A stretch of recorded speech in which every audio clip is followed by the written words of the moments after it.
The port of glass was arranged to look as though nothing had ever happened there.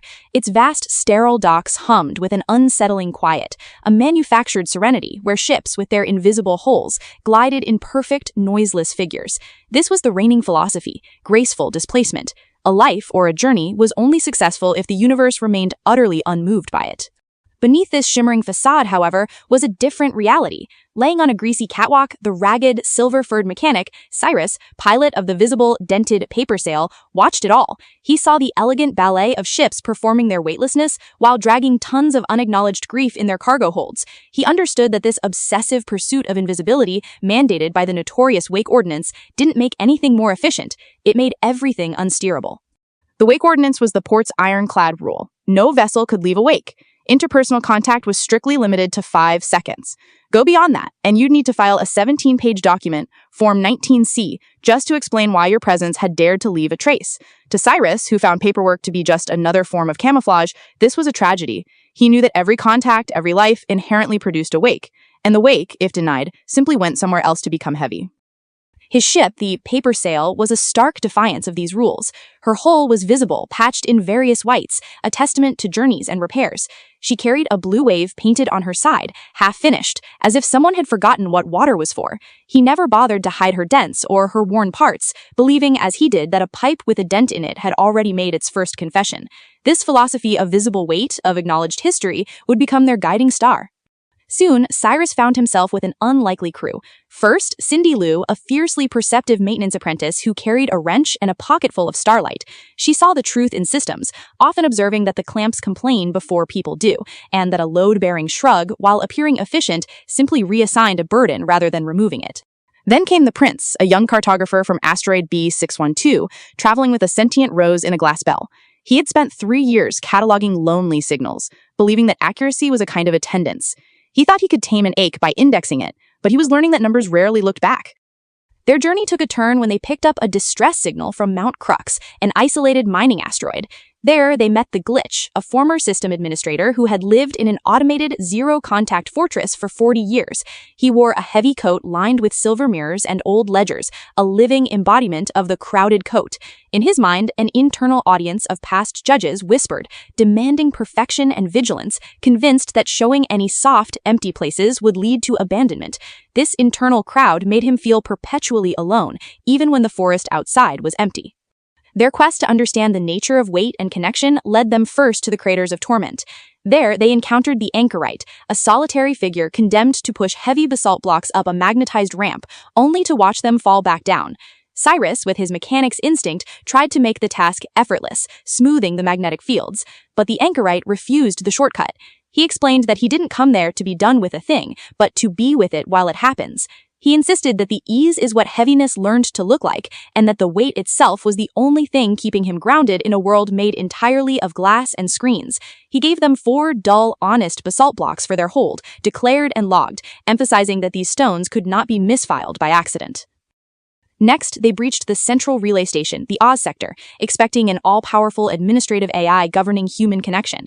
Instead, behind a velvet curtain, they found an empty pantry-sized alcove. The great and administratively necessary Oz was nothing more than a few plugs, a desk fan, and a bicycle chain, all powered by a 12-amp domestic extension circuit. Cindy Lou, with her pragmatic efficiency, simply pulled the plug labeled "Please."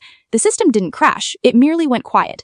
This revelation mirrored the parable of the badger in the quiet cave, whose door was never locked, showing that often the feeling of being trapped or lonely stems from a perceived lack of exit, a belief that a door is locked when the handle is truly on your side of the wall. The true test came at the stellar margin, where the port's curated physics collapsed into a massive plasma storm. The paper sail's autopilot, the grace field, tried to maintain uncaused passage, making the ship frictionless and unsteerable. Cyrus realized they couldn't fight the storm without engaging it. "You can't steer a thing that refuses to touch," he declared. In a moment of strategic defiance, the crew worked as one. The Glitch, with newfound courage, tore the silver mirrors from his coat lining, using them to disrupt the grace field's attempts to rebuild. The Prince, shedding his former role as a passive cataloger, broadcast his 3 years of lonely signals into the plasma, giving the storm something to press against. And the declared basalt blocks, shifted strategically to the port side, provided the crucial leverage, the thud of honest weight, that allowed Cyrus to steer the ship directly into the storm's embrace.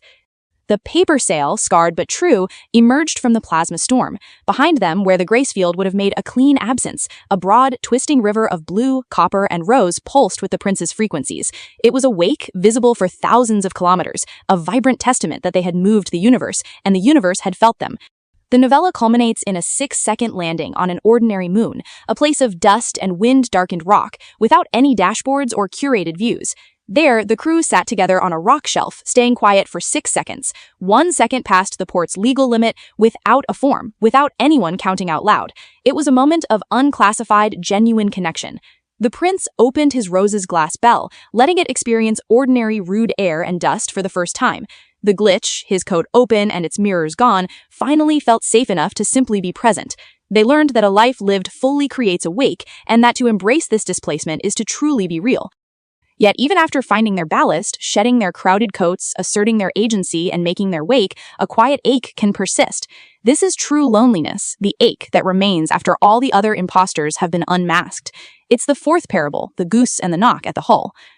The goose in this parable lives in an upturned boat, a testament to finding stability. She has her world in the marsh, her exit through a healed wing, and a quiet coat, free from internal voices. Yet an ache like an unloadstone still rests in her chest. One night, a knock comes on the hull, an unbothered, wet voice from outside. The goose, long accustomed to the door opening only outward, is surprised to find something arriving. She invites the unnamed visitor in. Her ache doesn't disappear, but she realizes it had stopped being the only thing in the boat. When the visitor leaves, she understands the ache had a shape, and the shape was another animal. This fourth ache doesn't lift with rest, or by opening a door, or by touching the world. It is the ache that keeps you company, and its medicine is simply another mammal, close enough that you stop being the only warm thing you can hear.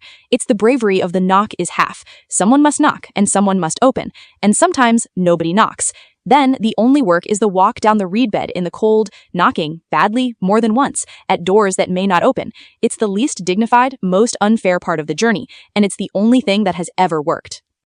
The novella, The Ballast of the Glass Sea, offers a profound exploration of connection and selfhood. Its author, who released these stories without ownership, reminds us that we don't get to choose whether we displace the medium. We only get to choose whether we know where the weight is.